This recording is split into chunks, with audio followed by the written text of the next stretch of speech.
American dream is dead.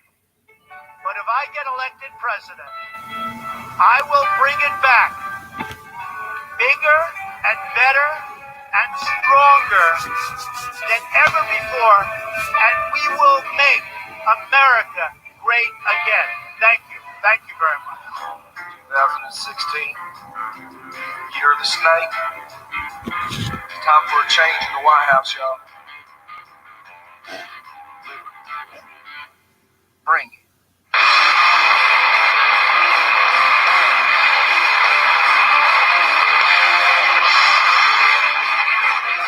Hello, Loretta. Hello, Laura. Hello, Shirley. I love my POTUS too. Welcome, welcome, welcome to the show. We got a lot to talk about today.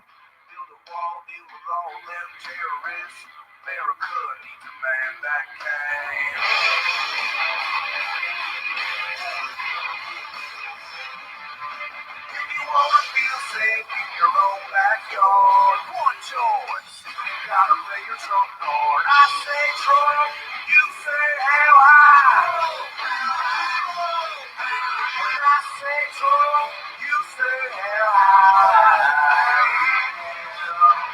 Make America great again. Make America, make America. Hello, Mario. Hello, Christina, Tammy, Jana. How's it going?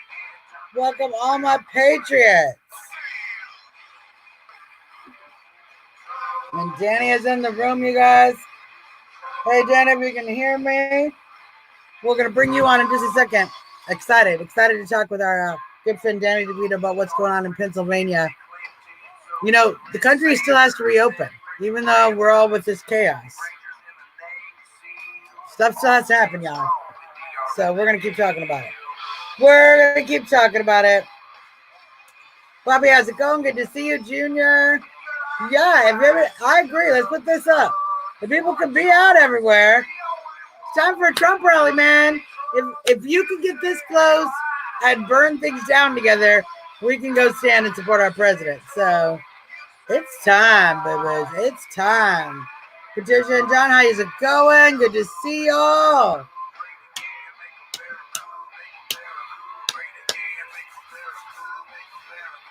So the lows. Oh, there's riots everywhere. It's all very coordinated, very organized. It's part of the plan, y'all. Part of the plan. Jelana, good to see you. Good to see you. Good to see you. Click the share button. As you know, Zuckerberg hates us. He hates me personally. And he doesn't want anybody to see this show. So click the share button, because if you share, Zuck loses and we win. Who doesn't want that? Everybody wants Zuck to lose. So click the share button. Let folks know we are live. Let folks know we are live. You are listening, of course, as always, to Laser Snake. Make America great again. Make America great again. I got Bossy Bessie out here today. It's my bullhorn. It's my famous bullhorn.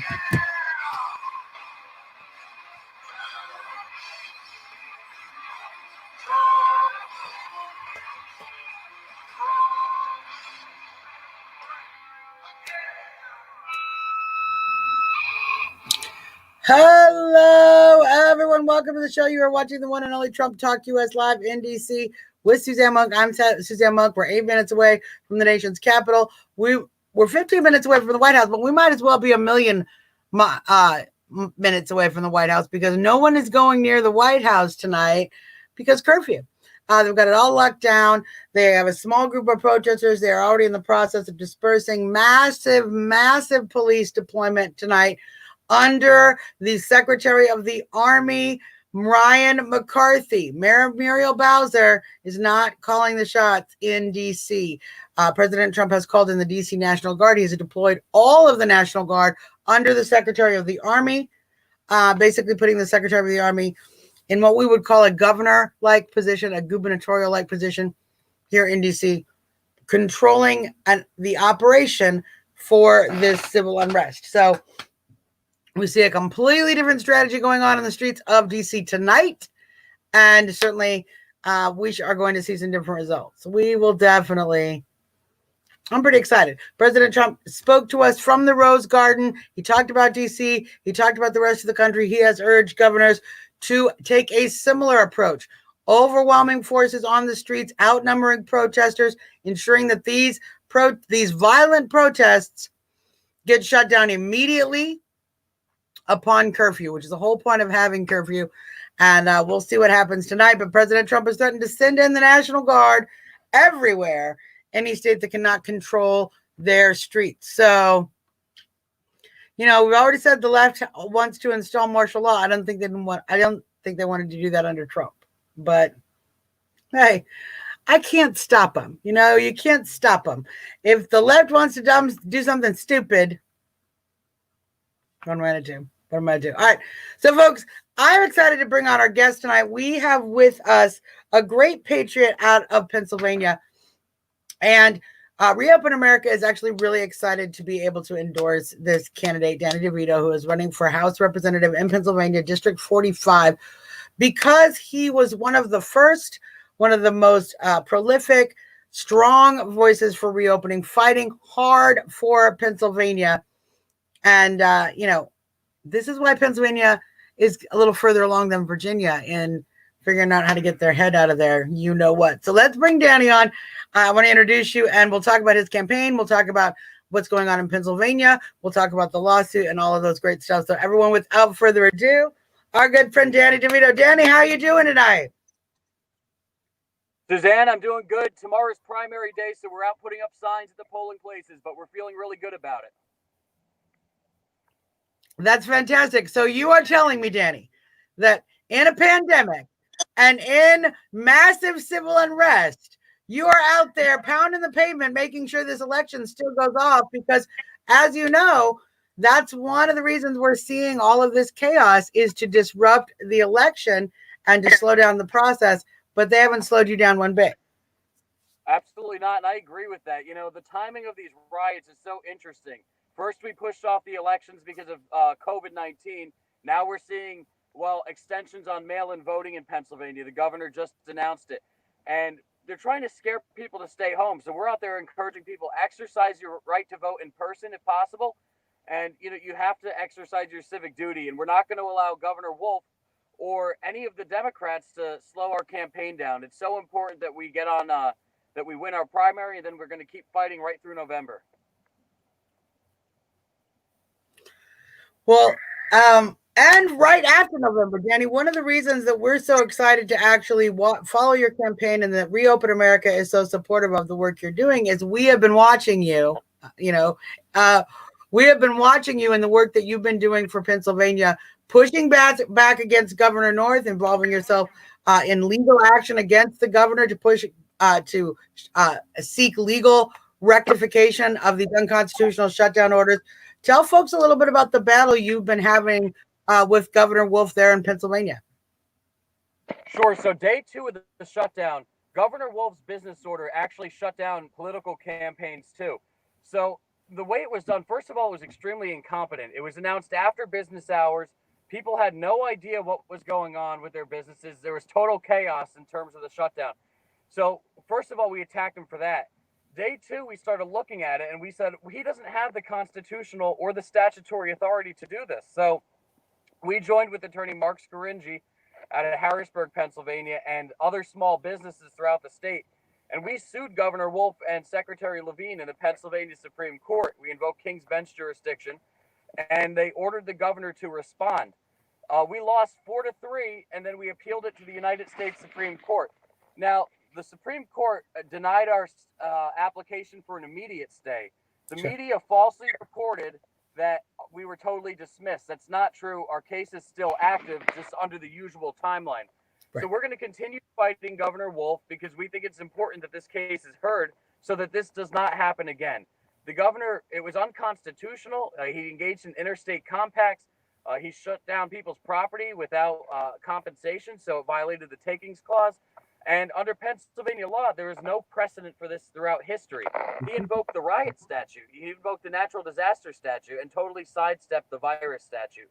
So everything that Governor Wolf did, in my mind, was unconstitutional. It was against the law, and it was, frankly, at a pragmatic level, just done in an incompetent fashion. And nobody knew what was going on. He had color codes, and now, we're moving to a phase, they say. But the green phase isn't really totally opening. There's still restrictions on restaurants, and it's terrible. I mean, we're going to see economic damage from this, unfortunately, for years to come. So that's why I'm trying to get elected so hard, because we need to mitigate the damage now, and hold Wolf accountable.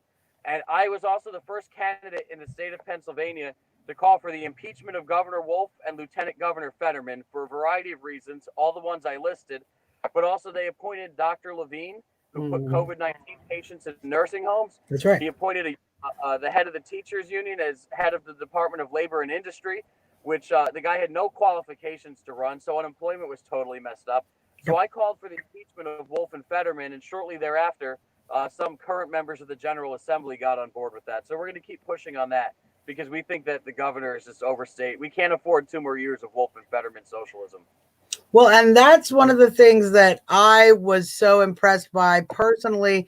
And I think that the citizens of Pennsylvania, and certainly the citizens in the 45th district, would be wise to choose someone who is obvious a leader. Danny, you were out early on the shutdown. You were realizing the economic impacts for Pennsylvania, for businesses, the decay of the Constitution. My little buddy right here, I keep next to me.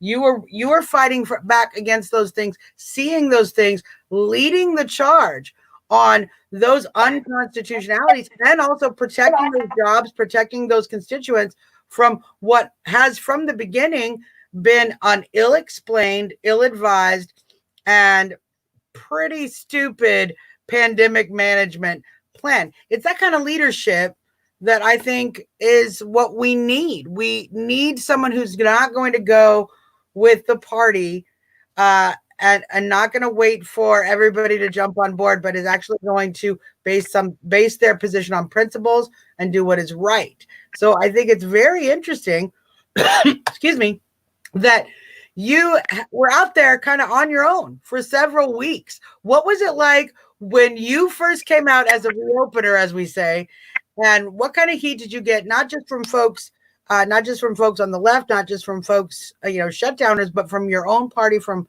fellow conservatives who thought you were crazy?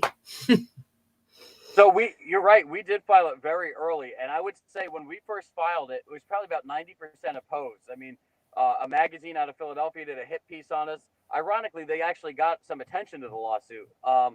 But we did get opposition, as you said, not just from the left, but even from some people on our own side who said, well, you might want to be careful. You don't know how this is going to turn out.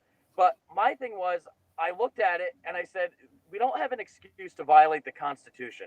There's no excuse. That's how I knew I was on the right side. And eventually, some of those same people have now said, oh, you were right early on. How did you know? And I said, it's 2 things. Number one, I looked at the Constitution and I realized that what he was doing was unconstitutional and outside the bounds of both the state and the federal Constitution.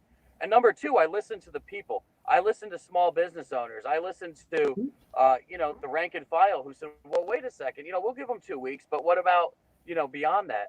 So I think that if we had more politicians and people in public office that followed the Constitution and listened to the people instead of thinking that they know everything, Right. we would have, better policy outcomes. Well, and that's the thing I have said from the beginning as well. We certainly should have a way in which we deal with protecting public health, but it can't be in violation of the Constitution. That's already a non-starter. If your choices on protecting public health violate our little buddy here, they're already off the table. We should not even be considering those. And yet so many people tolerated that. And certainly it was people like you who were pushing back from the beginning and saying, no, the Constitution doesn't have the word virus in it. It doesn't say void upon pandemic. It doesn't say any of those things. So you certainly were strong on that. And we fought some good fights together even in the beginning. Pennsylvania was really trying to push back. Tell us what's going on in Pennsylvania, not just with the shutdowns, but what's going on with the riots now. Where has there been vandalism and violent protests in Pennsylvania, and how is that, do you think, going to affect the reopening process? Well, that's an interesting question because all of a sudden, we had reopened rallies that totally followed the law, and we were criticized. Oh, you're going to put people at risk. Now, Bill Peduto, the mayor of Pittsburgh, was pictured earlier. There's no social distancing. It's like, I guess coronavirus is totally over now. But so my district is outside of Pittsburgh, and the city of Pittsburgh, they lit a police cruiser on fire. They were trying to smash store windows. We heard that it was a lot of outside agitators, but also some people from the area. So I called on, I said, our Governor Wolf is weak. Mayor Peduto is weak. You could stop a riot night one if you allowed the police and the National Guard to do their job. That's right. And it's just ironic to me, we were having a governor who wanted to cite people for going for a drive, law-abiding people. But now you have people running rampant in the street, causing all sorts of property destruction, lighting fires. This is domestic terrorism, and we see a soft response. And to me, that really shows what the modern Democrat Party has become. Right. It's an out-of-touch elitist party that is using public health as an excuse. They're using now the riots as an excuse to try to get rid of the American way of life. I was watching live last night, Washington, D.C., when we saw the historic St. John's Church set on fire. And I was saddened. That's a church that's been around since the end of the War of 1812. And these are people that have no respect for our culture, our history, our traditions, and to tolerate any form of violence. It's no longer about the cause that they say it's about. It's been totally hijacked by, perhaps Soros, perhaps other big money interests, and they're using it as an excuse. And as far as the reopening, I mean, hopefully it shows that there's not a big outbreak. That would be ironic. But I also think that this is another excuse for the big government Democrats to try to push the people down and, say, oh, that's why I think that it's a coordinated attack. I don't believe that these riots were spontaneous by any stretch of the imagination. Well, and I feel that even you're seeing in the crowds themselves, a lot of the sincere protesters who are there are getting very frustrated with what they are seeing as white, suburbanite, liberal Antifa. The president has been naming them by name, Antifa. He is designating Antifa as a terrorist organization, which is going to allow us to free up law enforcement to go after them. But you mentioned freeing up law enforcement to do their jobs. Unfortunately, with these shutdowns, we've seen my mayor, your governor, many other governors across the country put law enforcement in between law-abiding citizens and these unconstitutional orders, really trying to break down that public trust between law enforcement and the public by enforcing these ridiculous orders. And now you see the other hand of the Democrat strategy, which is to put law enforcement actually in harm's way because they are not willing to allow them to do their job to secure the peace and ensure that we have peaceful assembly, peaceable assembly, and certainly not violence or vandalism. That's always been the Democrats' way. We are a party of law and order. We certainly, as conservatives, as Republicans, I consider myself a classical Republican, and much like the founders were, we certainly respect the rule of law. We respect maximum liberty, but those two things go hand in hand. You get liberty because you respect law enforcement. And so the Democrats have been doing everything they can to harm law enforcement. What are your thoughts on Daniel pop back in? There he comes. He's there somewhere. Nope, he's still there. Maybe his camera will pop back in. It muted him. Let's see if we can get Danny. Unmute his mic. Oh, all right. Well, Danny will pop back in a second. We'll see if he pops back up as the. Oh, looks like he might be doing that there. I hear him. I hear him. Danny, can you hear us? Oh, we're close. Technical difficulties. You guys. And he'll probably pop back in. So hopefully we'll get Danny to pop back in for just a quick second. Well, he did mention DC, and I do want to give you a bit of an update while Danny is getting his reception back. We have massive police presence here on the streets of DC. We have law enforcement officials from both DC National Guard and from the Metropolitan Police Department, Park Police Department, Secret Service, etc. And here's Danny back. There you are. Welcome back, Jenny. Welcome back. So, I was just mentioning we were talking about all the law enforcement we have. Of course, National Guard here in the nation's capital. President Trump has deployed the National Guard and turned security over to the Secretary of the Army. President Trump has threatened these governors that if they don't get their states under control, he will send in the military to make sure that that's possible. Would you support that decision by the president? I would support that decision by the president because I believe that these elitists have declared war on small business, and we've two-pronged attack, first with the COVID-19 shutdowns, and now after all of that, they have to deal with these rioters and looters smashing their windows. That cannot be tolerated, and I've put out videos already telling these looters, you are not welcome in our district. You are not welcome. These mobs should get out of the district and should get out of Pittsburgh. So if Peduto and Wolf cannot get this under control, I would certainly support the in calling in the National Guard and restoring order, because he's fighting for small business owners. He's fighting for working Americans. He's fighting for union workers. He's fighting for people who are negatively affected by these, first of all, by the COVID shutdowns by the governors, and now by the rioting mobs. So to me, this is a war on middle America. This is a war on working class Americans. And President Trump, if he calls in the National Guard to quell the riots, I totally support the president in that. Well, Danny, I do as well, and I'm frankly grateful to be here in D.C., where he's already been able to do that as his capacity as the president. I just want to thank you for all that you're doing out there in Pennsylvania. I don't want you to lose too much daylight. I know you got a lot of campaigning and door knocking to do, but we have announced on our Facebook page, and we'll be putting it up on our website this evening, that we are officially endorsing Danny Devito for Pennsylvania State House Representative, District 45. We think you would make an excellent leader, an excellent representative of the citizens of Pennsylvania, an advocate for small business, an advocate for American values, an advocate for strong families, for a better future for our children, and certainly for holding government accountable to the people and to what it was designed to do, which is to be limited, but to protect our liberties. And you've been a strong fighter for our liberties ever since I've met you, Danny. So high five, and we're proud and happy to endorse you. And absolutely, Suzzanne, and I deeply appreciate the endorsement. We're going to keep fighting. Thanks for having me on. And like I said, the government should be afraid of the people. The people should not be afraid of the government. The government should be afraid of the people.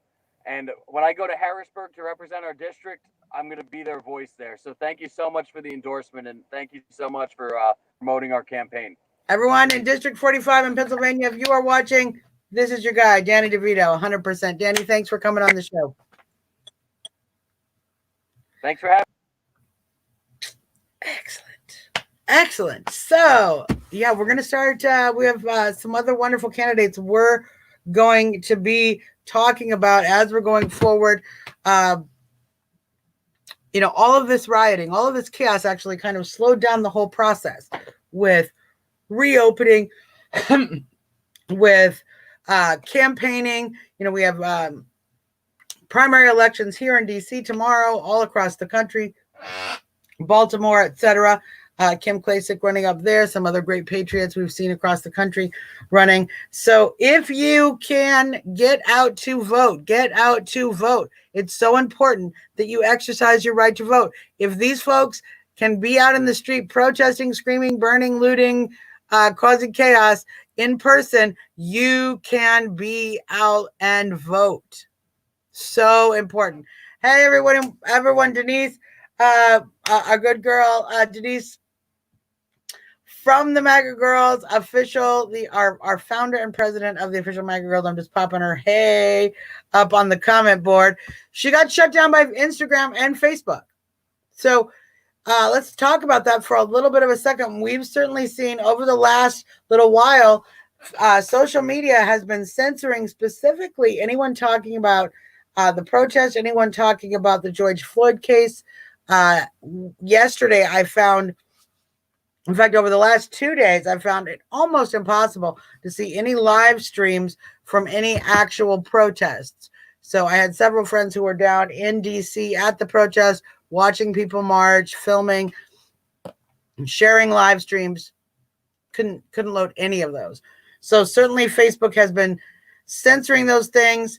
They have completely shut her down. So, but here, she's completely shut down, but our website is still up, and I need to hook up our live feeds there. Yep, you're right. I try to do too much, and I forget to always do some things fall off the table. But yes, we definitely need to make sure the live stream is there, and there's a lot of other great content from the other MAGA Girls. MAGA Girls is an organization I've been involved with since 2016.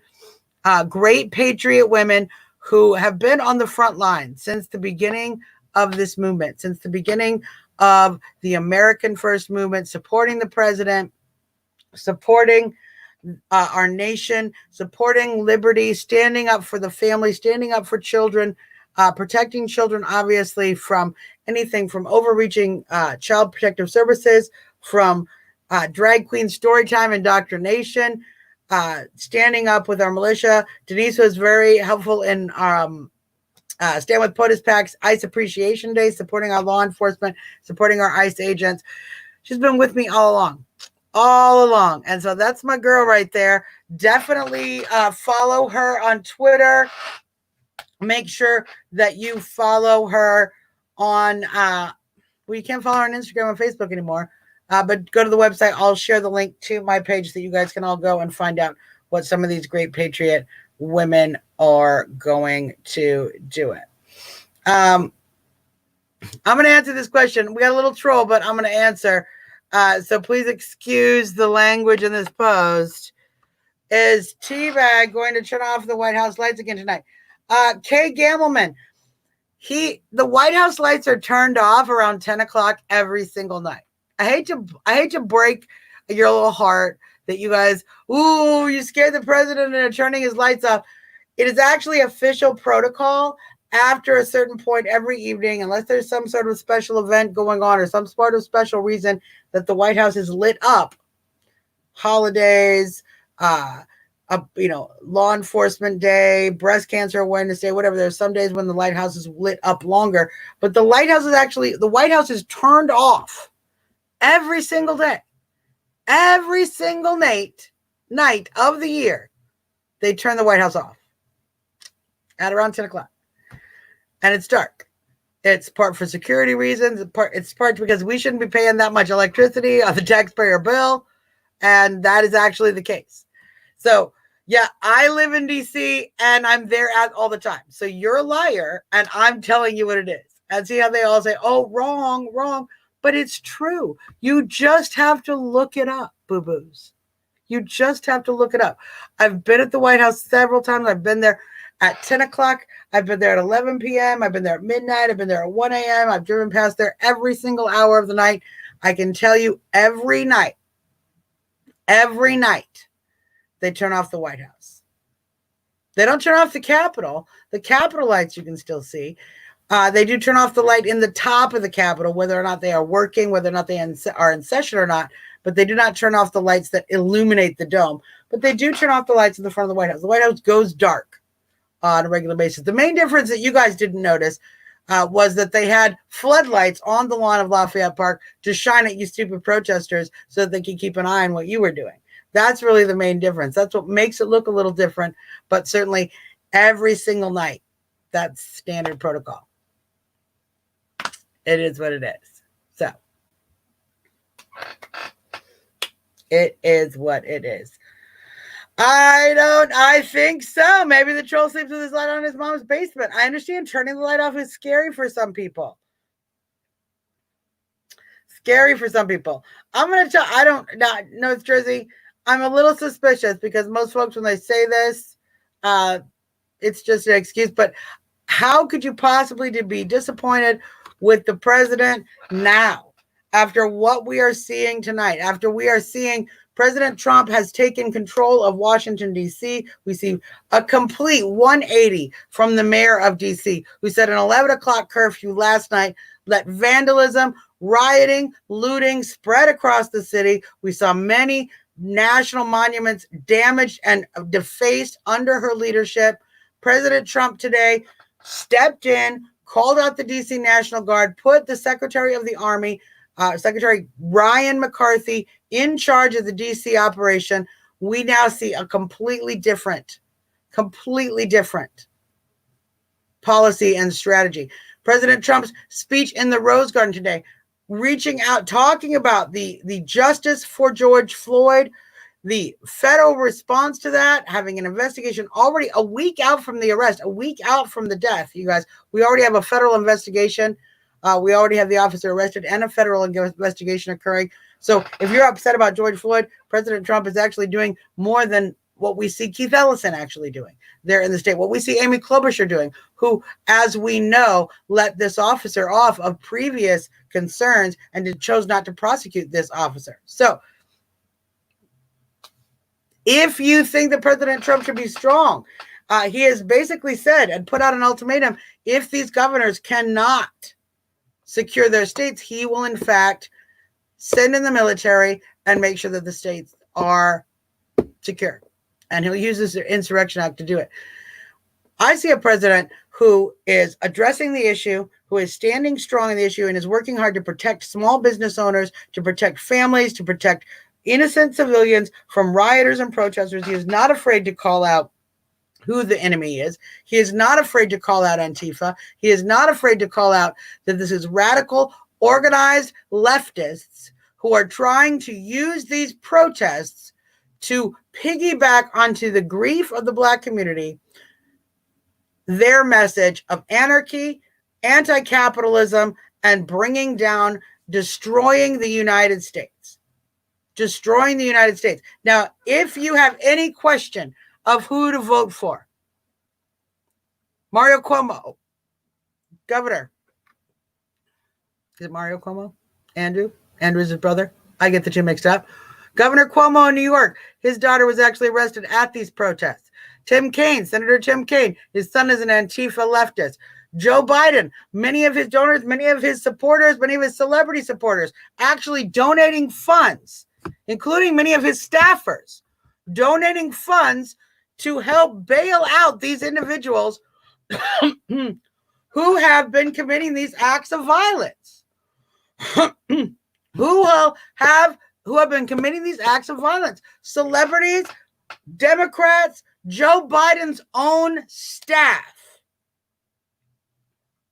donating to get these folks out of jail after having committed violent crimes. So you really have a very clear choice. You know, whether you think the president has been the voice of reason or not, whether you think the president has been perfect on every issue, it's very, very clear. Do you want a president who will actually fight for your business, protect your right to bear arms, protect your right to secure yourself, and protect your right to be secure, to have safety in your home, to have your streets safe from terrorism, from violence? You want a president who's actually going to fight for your ability to go to work, for your ability to hold your job, to keep as much of your income? Or do you want someone who's going to literally support and finance people who want to burn down your job, burn down your church, deface your monuments, defund your police, and destroy your country? I don't know, man. That vote seems pretty clear. Do you want commies or do you want Trump? Wow. I'm going to go with my buddy over here. Trump. All right, let me just go through, just catch up some comments. Yeah, wait till it gets dark. It should be peaceful. We're gonna see. I know. After watching all the violence done in the name of injustice, you couldn't keep me from voting for Trump. Agreed.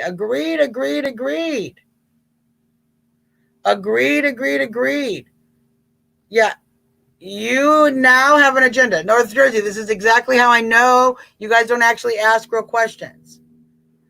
You guys don't actually ask real questions, because what you're trying to talk about right now is President Trump went down to actually see the church that the leftists caught on fire, a church that has been in our district, in the nation's capital since the War of 1812. They caught that church on fire because what? George Floyd? What does the church in D.C. have to do with George Floyd? Absolutely nothing. It's just an excuse to cause violence. So, yes, did they control that area and prevent people from being violent? And did the president walk his ballsy ass right onto the lawn where just a few hours ago, there were protesters calling for his head? Yeah. Yeah.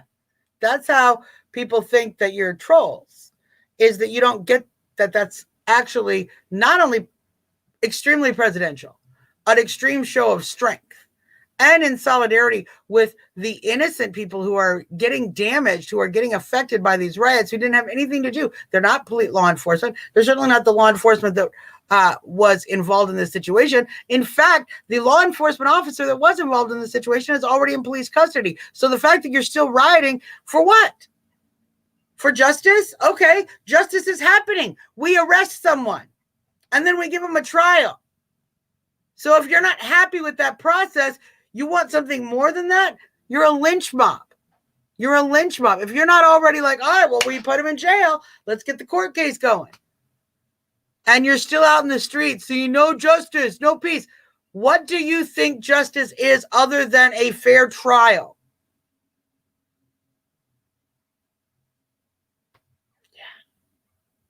Y'all got to think about yourself. Let's catch up to some more comments. Thank you, Francis. Thank you, Francis.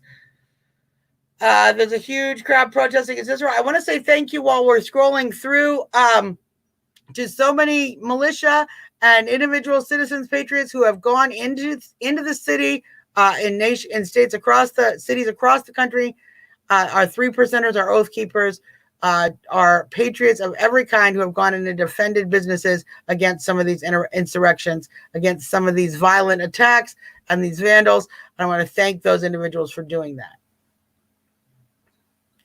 Yes, that's correct. Thank you, Arlene. I'm going to put this up. The Insurrection Act of 1807, federal law that governs the ability of the President of the United States to deploy military troops within the United States to suppress civil disorder, insurrection, and rebellion. That is correct. And this is what we see. This is definitely civil disorder, insurrection, and rebellion. 100%. 100%. I agree, Patricia. Graciously strong. Graciously strong. Graciously strong. Great. If you need a chest, you will get one. I don't know what that means. Come on. I don't think I will vote for him again. I don't think you voted for him in the first place, to be honest. I think you're fake. Because if you actually were convinced to vote for the president of the United States, and you've seen what's on our streets today and the Democrats that are supporting it, and you have actually any question in your mind, I don't believe that you actually voted for him in the first place, to be honest. And that's how trolls work. That's how trolls work.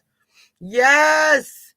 Denise, this is so true. Antifa are the real racists and white supremacists. Yes, they are. Yes, they are. They are literally using the Black Lives Matter movement, the anger at this outrage.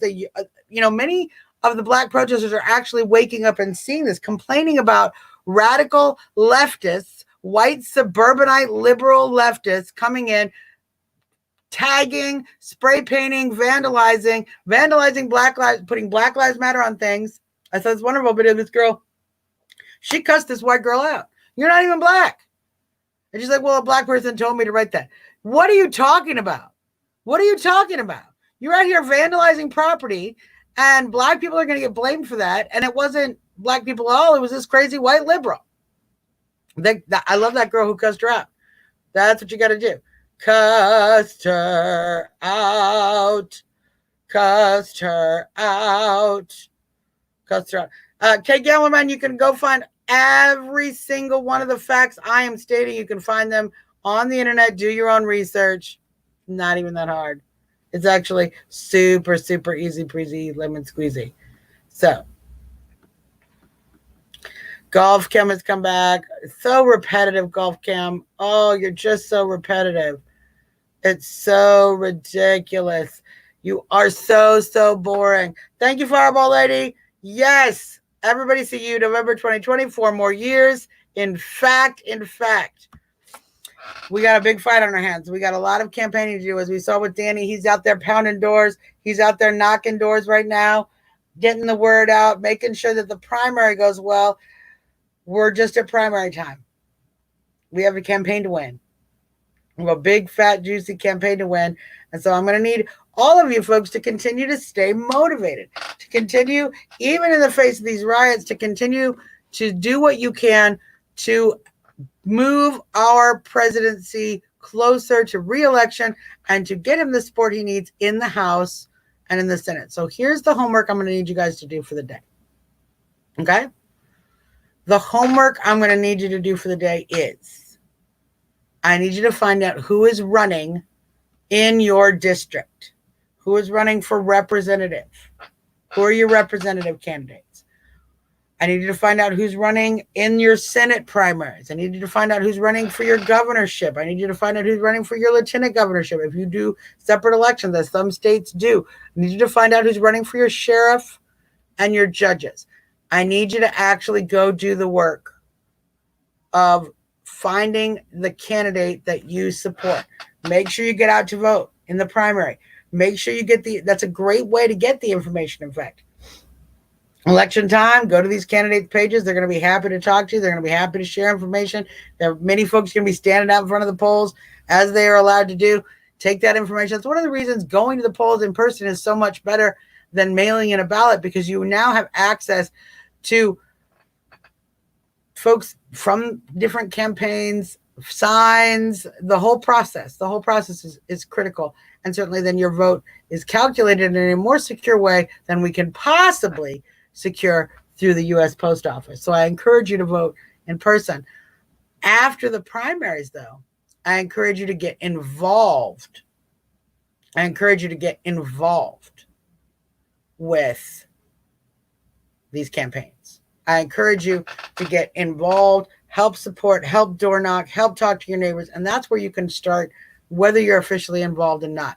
You can help talk to your neighbors, talk to your friends, talk to your kids' your kids' friends' parents, talk to your church group, talk to your bridge club, talk to your pool, whatever you guys do. If you guys have a book club, if you have just a bunch of ladies to get around every Sunday and drink wine, I don't know what you do with your life.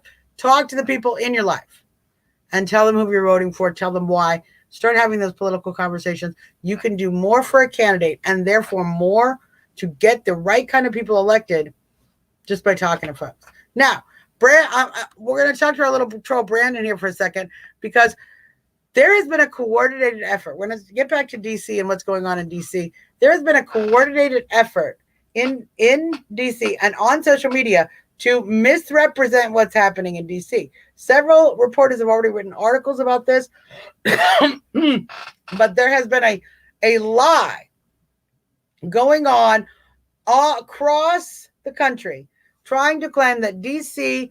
went dark, that somehow the power all went out in D.C., that somehow they keep saying D.C. went dark. We brought D.C. down. They were talking about huge fires, all of this chaos. And here we have this one right now. And they are, of course, killing people. There's all these people dying in the streets in D.C. See, and here's one of these trolls right now with his exact fake message. Ma'am, they're killing people. D.C. went dark. D.C. did not go dark last night. They're not killing people. People are not dying in the streets. People are barely getting arrested. In fact, some people are getting arrested tonight because, in fact, we now have a 7 o'clock curfew and people did not disperse. And so they are being arrested as is appropriate. But no one is dying in the streets. They're not shooting anybody. They didn't even have one. We didn't even have, we had 11, I think it was 11 or 14 officers injured the other night. Minor injuries, only one with surgery, only one with any reasonably long-term injuries. Okay, so that's the officers. We had very few reports of any civilians incurring anything other than pepper spray, some rubber bullet bruises, all right, from defying police. When you go to a riot and you shoot fireworks, you throw explosives, you throw bottles of ignitable liquid at officers, you do get pepper sprayed, you do get rubber bulleted, and you do occasionally get arrested. And nobody has any pity for you for those things. But there is an ongoing movement, and I want everybody to be aware of it. This is why I drove around the second night of the protest. I drove around the White House area, showed you exactly how small the area was on the second night of protest, how small the area was. The first night of protests, how quiet they had made Lafayette Park and in front of the White House, most of the protests being contained along 17th Street there on the side of the White House. No protests were where they are today, which is on 16th Street going down to 8th Street, which is on the north side of Lafayette Park, right there where we've seen the majority of the protests over the last 2 days on 8th Street at Lafayette Park, up 16th, up, I believe it's Vermont there, up to I Street. That little area has been basically protest central. That's where we've seen a lot of the damage. Certainly there are businesses across the city that are boarding up just preemptively, just in case. You know, they don't want to take the risk. They don't want to take any chances of a repeat of last night, when unfortunately what we saw is, because of the 11 o'clock curfew, because Muriel Bowser refuses to actually take these protesters and this violence seriously, refuses to actually protect businesses from looting, from vandalism, from arson, which I find most infuriating. You know, it's one thing if you are not so upset when the kids spray paint a little spray paint. It's a little worse when, of course, they start smashing windows and doing real damage. It's a whole other thing when you are willing to stand down and let the building get caught on fire and tell your officers to not take that seriously. So luckily, law enforcement does not do that. They didn't listen, and they made sure that people were gotten out of the way so that the fire department could get to all of those fires, mitigated a lot of the damage. The church that was caught on fire, only a fire in the basement area, so they were able to get that fire out by 11 p.m., a very minimal fire ultimately in the scope of things. No major damage to the church. So relieved of that. Obviously, you saw major damage to the AFL-CIO building, and certainly other landmarks, other businesses across the city. Tonight, a totally different situation. A totally different situation. People are being asked to leave. They are being allowed to leave. If they refuse to leave, they are being detained and they are being arrested. And I presume there will be a different level of charges. So, but no one's being killed. DC did not go dark. The lights were on all night. In fact, it's funny, not only were the lights on all night, but I was actually able to watch coverage from the news media well into the wee hours of the night. They were covering that the entire night, well into the wee hours of the night. And they themselves reported that. Even live, they were saying, I don't know what you're talking about.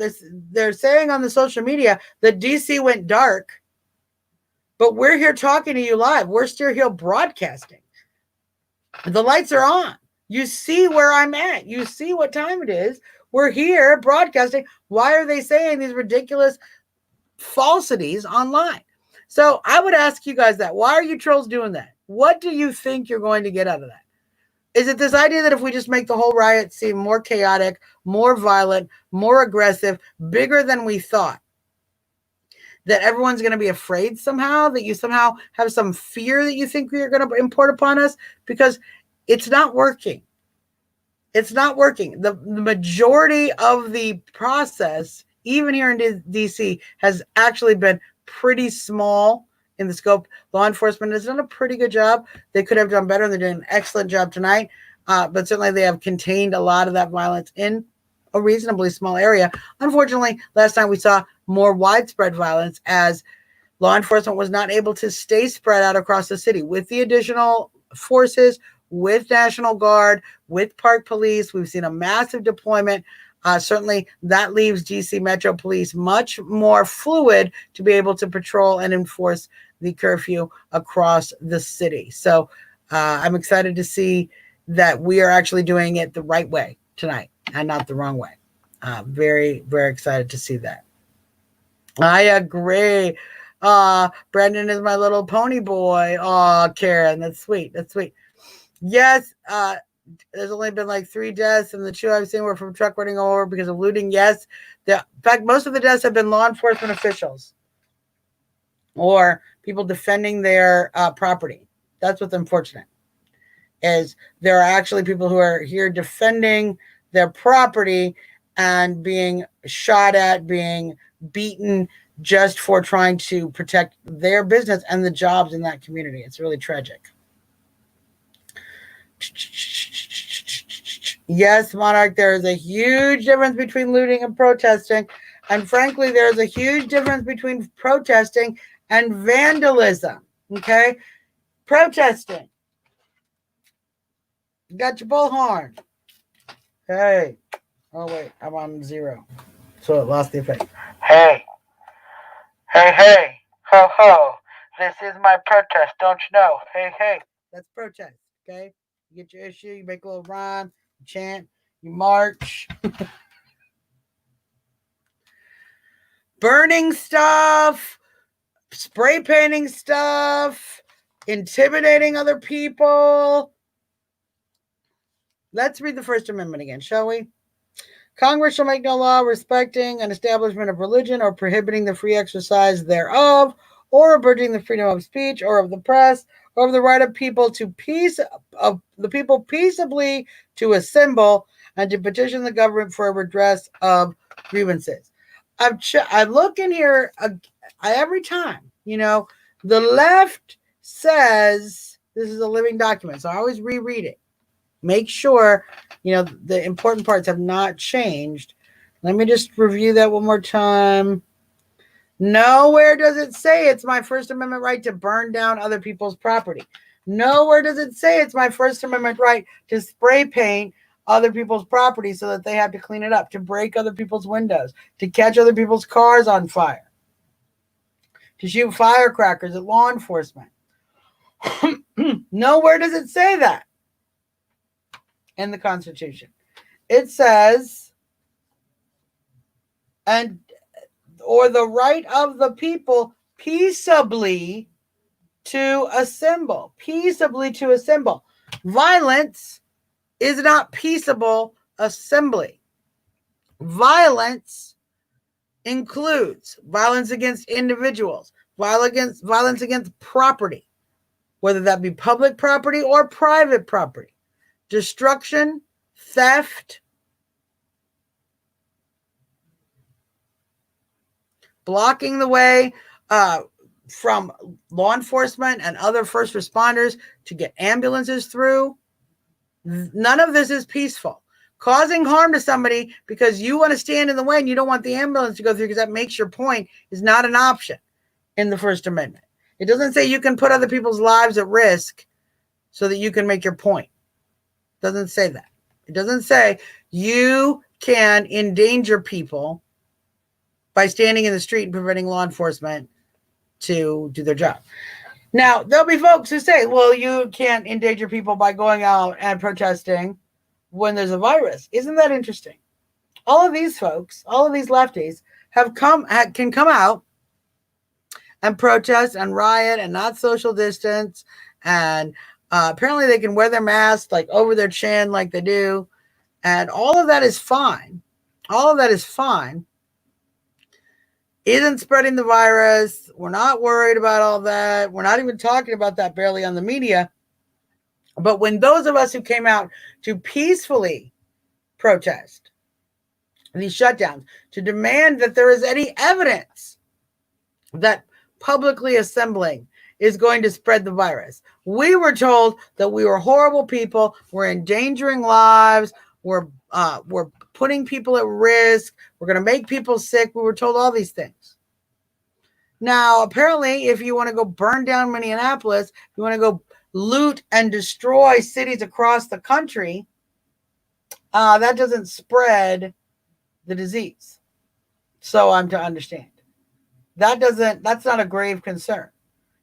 We have the mayor willing to arrest you, and your governors across the country willing to arrest you for going outside, for peacefully protesting. In fact, our good patriot, Audra Johnson, in Michigan, was actually arrested for violating Michigan's curfew law for peacefully protesting, while there were looters and all of these other crazy criminals running around. So, and Loretta, what you're saying is very interesting. I'm going to put this up because you make a very good point. The masks are just to conceal their identity. Loretta, isn't it interesting? Across the country, we have security laws that were passed making sure that individuals could not wear masks in certain situations, including during protests, because it would prevent them from committing acts of violence and being unable to be tracked or prosecuted for those acts of violence. In other words, it would prevent criminals from infiltrating protests and causing violence by having these mask ordinances. Well, the mask requirements due to COVID-19, it ruined all that. They dissolved those protections that we have against protesters, violent protesters wearing masks. And so now look what you have. Isn't that interesting? All the pieces of this puzzle just fit so perfectly together. It's so concerning to me. It's so crazy to watch that all of the pieces of this puzzle continue to fit together so tightly, so perfectly, to think anything other than it is a massive coordination with a massive mission. And what the mission is to create unrest, to create destruction, to destroy our economy, to destroy our faith in the system, to put a wedge between us and law enforcement, to continue to try to stoke a race war, which will never happen. Will never happen. But certainly it is designed to help rile up those emotions in the Black community to ensure that that vote goes to the Democrats, although I don't know why, and I don't know how you could possibly defend your vote of the Democrats when they are literally supporting the destruction of your cities, supporting the destruction of your businesses, supporting and paying money to bail those folks who did that damage out of jail. So, indeed. Let me see if we have any. There's another comment I didn't want to miss. So, we'll talk about this, Monarch. I want to discuss this for a minute. Because Monarch says, I'm from a firefighter family, so I support most cops, but I can't support murder. Here's the key, okay? This case is never going to be a murder case. It's never going to be a murder case. The charges that this officer, the strongest charges they were actually able to put on this officer, in part because of the nature of law enforcement, was third-degree murder or manslaughter. That is because in order to get murder, you have to have intent, you have to have planning. Even if it is a few seconds of planning, you have to prove all sorts of things that, because of his job, are going to not be relevant. That you're not going to be able to prove those things. This is why the charges are third-degree murder or manslaughter. I don't think you get either of those charges. I think, much like we've seen in many other cases, this gentleman walks. Now, here's the real question you have to ask yourself: is any of what they're telling us true? Is any of what they're telling us true? Some big anomalies in this case.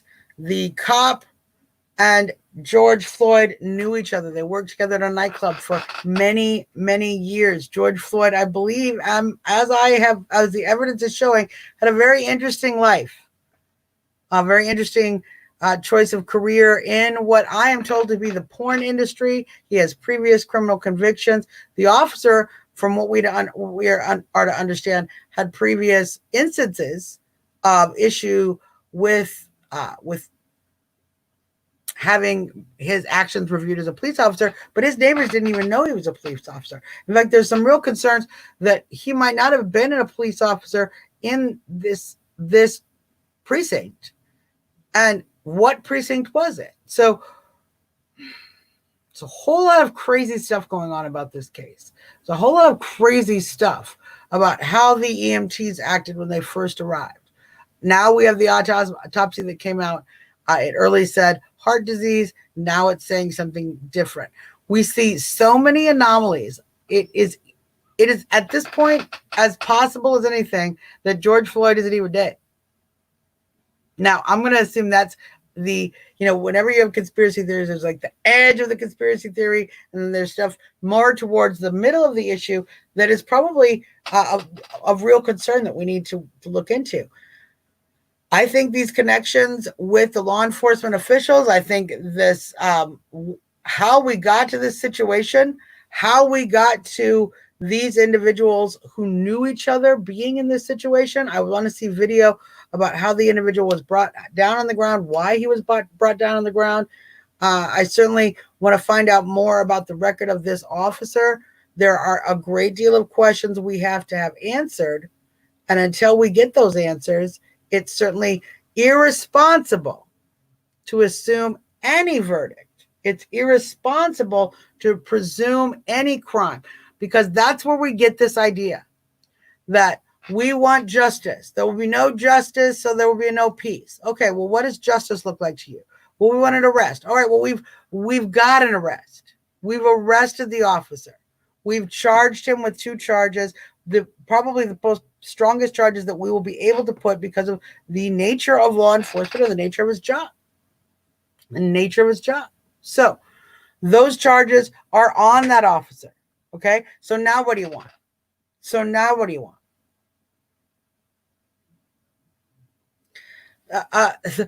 then I'm just telling you what the conspiracy theories are that are out there. Okay, that's what I find so ridiculous. If you tell folks, well, this is what some people are saying. Well, are you saying that? No, idiot. I'm telling you what people are saying. And I then just said, I think that's absolutely probably way beyond the spectrum of reality, but there are a lot of questions that need to be answered, which is what I just freaking said. Don't be stupid. Don't be stupid and try to comment on my show. It's dumb. It's dumb. Listen to what's being said. Listen. So stupid. So stupid. So stupid. See, isn't it irresponsible to just randomly suggest things?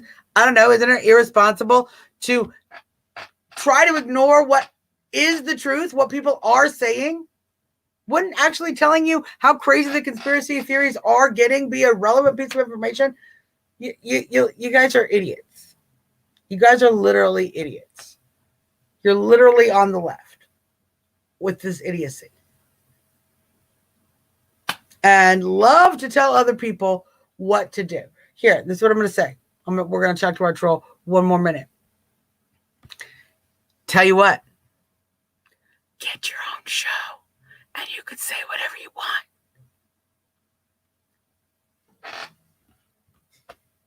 I'm tired of it. Tired of people telling you what to say, how to say it, where to say it, when to say it, why you should or shouldn't. Do it yourself. Do it yourself. What I'm telling you is that there is a lot of questions in this case. A lot of questions. Some absurd questions, some very rational questions that need to be answered. Hopefully we'll get answers going forward. That becomes less and less likely as we see these violent acts across the country. We become more and more likely that this case will not be able to get a clean jury, that this case will not be able to be tried appropriately and will get thrown out. Then you don't get any conviction. Then the cop walks. So you guys might want to start asking the questions. You guys might want to start asking the due process questions. Rather than, I saw 5 minutes, I saw 9 minutes of a video, so I know everything. I know everything about this case. Sad and embarrassing. Sad and embarrassing. The only thing I don't like about StreamYard, I love this app I use.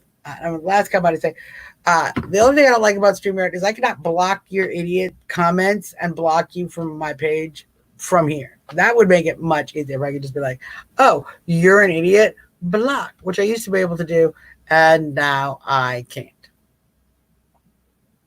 Yeah. We'll add this. What's the guy's background or history got to do with that moment? Well, that's a very interesting question. Now, is it? You just asked the dumbest question on the face of the earth. You don't think that these two individuals knowing each other has any relevance to the fact that one individual killed the other individual? Are you stupid? Do you understand motive? Do you understand? Turn on some shows like Law and Order. Okay, this is going to help you with your ignorance. Turn on some shows like Law and Order.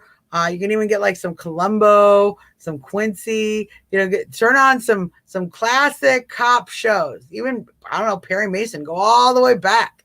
All the way back. So turn on and get the idea of what process is, what we're actually looking for in a case. Why background is relevant. Why whether or not the victim knew the killer is or is not relevant. Understand things like motive. Understand things like probable cause. Understand the legalities. Idiots. So, because they all act on emotions. Let's talk to one more troll. It's fun. It's we're having a good time with it. Are you stupid for thinking killing a man is okay in any circumstance? You're stupid. You're stupid. Let me ask you a question. Because we love to get this. We love to get this dumb argument. Oh, there's no excuse for killing a man. There's no reason that any human being should kill another human being. So, let's say you kidnap a toddler. You have a 3-year-old child and you have a knife to their throat. And you are going to slit their throat. Should I try to negotiate with you? Be like, oh, don't kill the toddler. And then if you don't respond to me, just go, oh, sorry, there's nothing I can do, dude. Sorry, your toddler got killed, ma'am, but, we can't shoot. It's not like we can hurt. We can't kill people. We can't shoot people who are killing children. What if there's a gentleman and he's got a plane. Let's say this. He's decided to try to fly the plane into a building. Okay. Now you have an opportunity to shoot him and prevent him from flying the plane into the building. That's what's dumb. There are circumstances in which killing someone is the only way to prevent the greater and more egregious loss of life. Okay? That is a natural and normal decision. We've made this decision in human history since the dawn of time. We have less concern over somebody who is causing harm than an innocent person who is being victimized. So, yes, we will physically assault, shoot to kill even an individual who is preparing to harm innocents. That is humanity. That's humaneness. That is what makes us human individuals with compassion. There is no compassion in what you're saying. There is no compassion to what you're saying. You are suggesting that we should be nonviolent even if everybody dies, even if children are being murdered, even if your wife is being raped. That's stupid. That's evil. Literally evil. And then, of course, your next comment is just more emotional. And you haven't looked at the facts, and you don't care about due process, and you just want to go and rile everyone up and be angry. And I'm sure you would probably support people burning shit down over it. And it's sad. Because instead of thinking like a logical individual who understands the right of due process, who understands, you know what, let's close on this. Because I think there are amendments to the Constitution that folks just ignore. And these are some of the most important amendments to the Constitution. And they are the reason that this case and so many other cases, it's so important to engage in due process. If we violate these constitutional protections, if they are violated for this officer, they're violated for you as well. Either you support this for everyone or you support it for no one, because these protections are not something that can be doled out fairly one to the other. So let's read. Amendment number 4, the right of the people to be secure in their persons, houses, papers, and effects against unreasonable searches and seizures shall not be violated. Very important. You can't just, as a cop, come in and start searching through my stuff and take my stuff. This amendment deliberately protects the people from law enforcement overreach. It right here.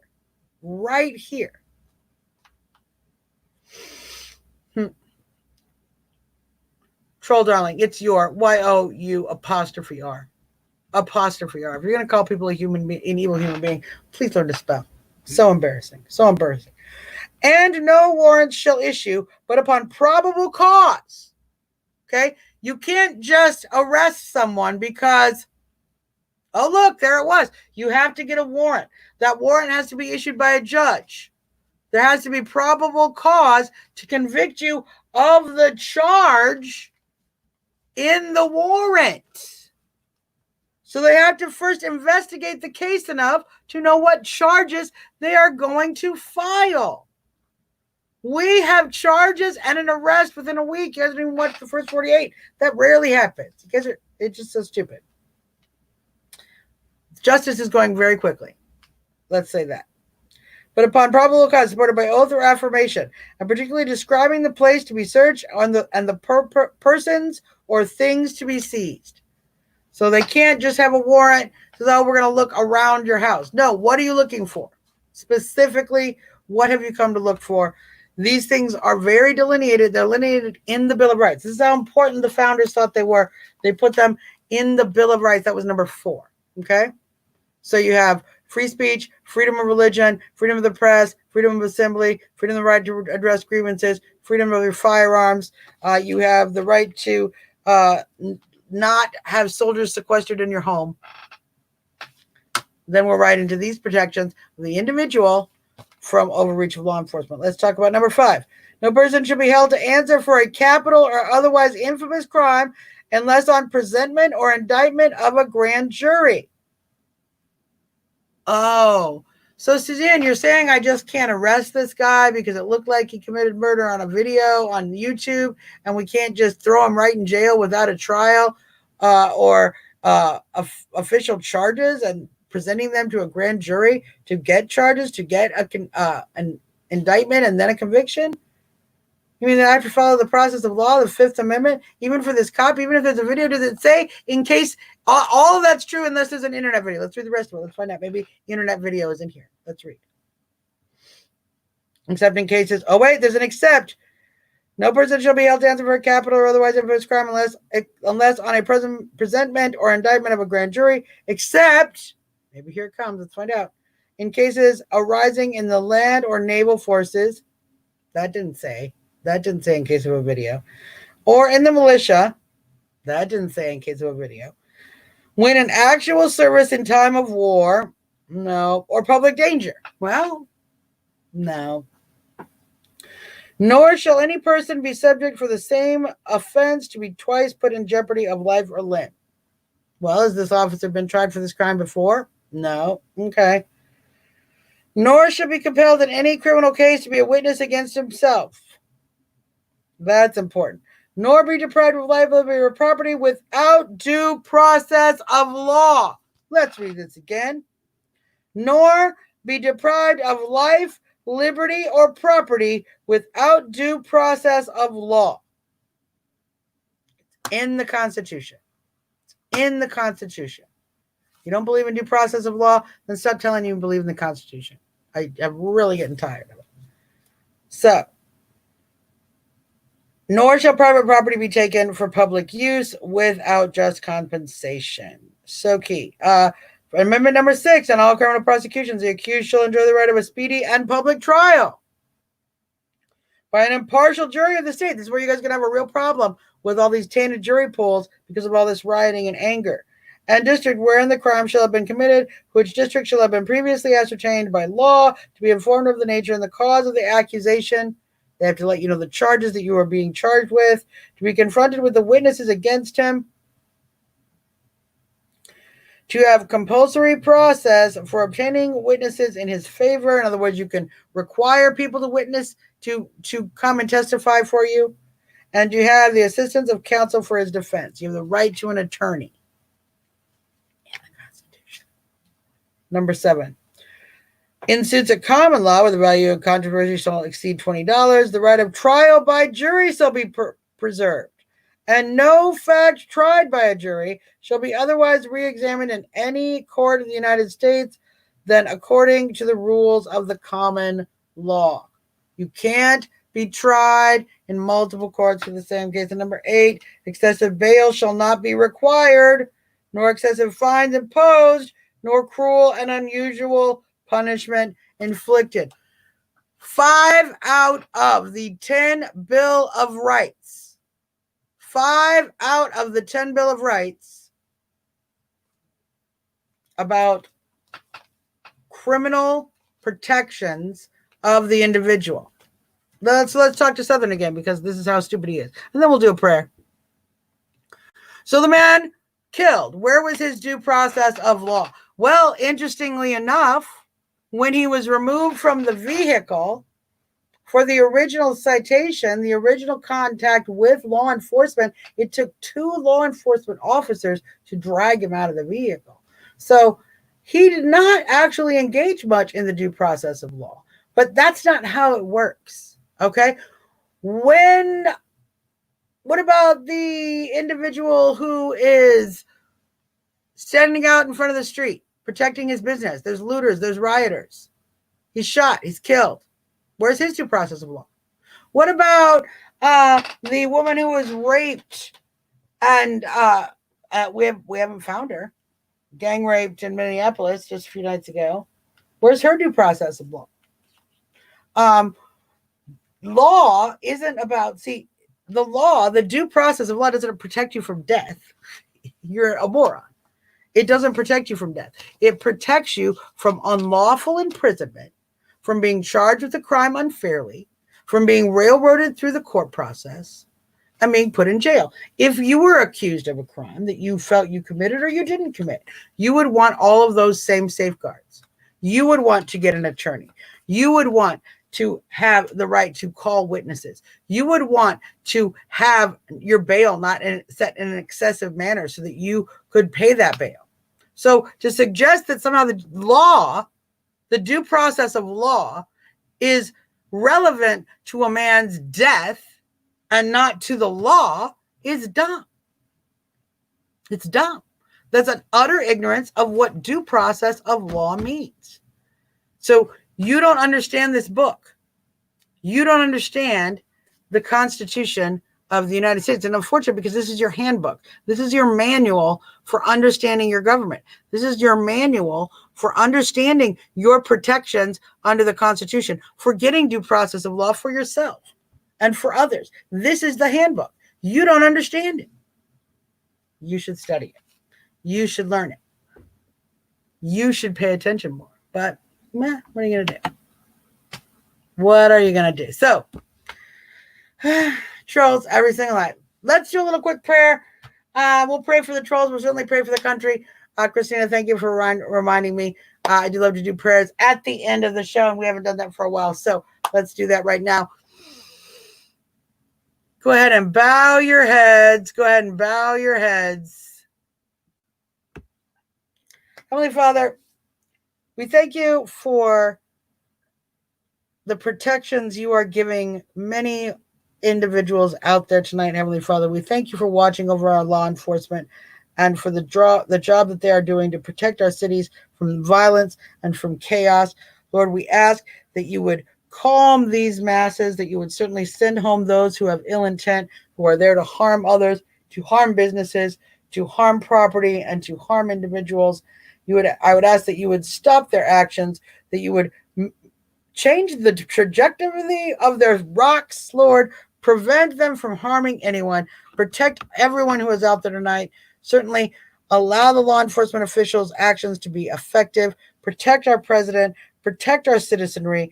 And certainly, Heavenly Father, give us the strength in this country to out those who are doing this harm, those who are doing this action, to certainly take those individuals who might choose to tear down freedom, to tear down this great nation that you have given us, Heavenly Father.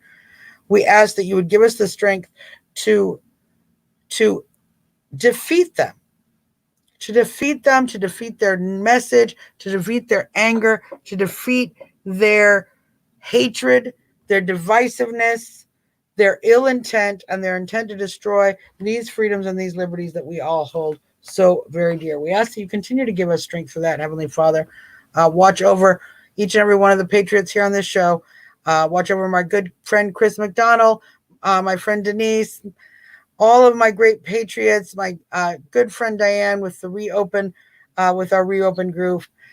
Watch over each and every one of these individuals as we go forward, and each and every one who has come here and watching the show. And frankly, Heavenly Father, open the eyes of some of these trolls who bother to listen.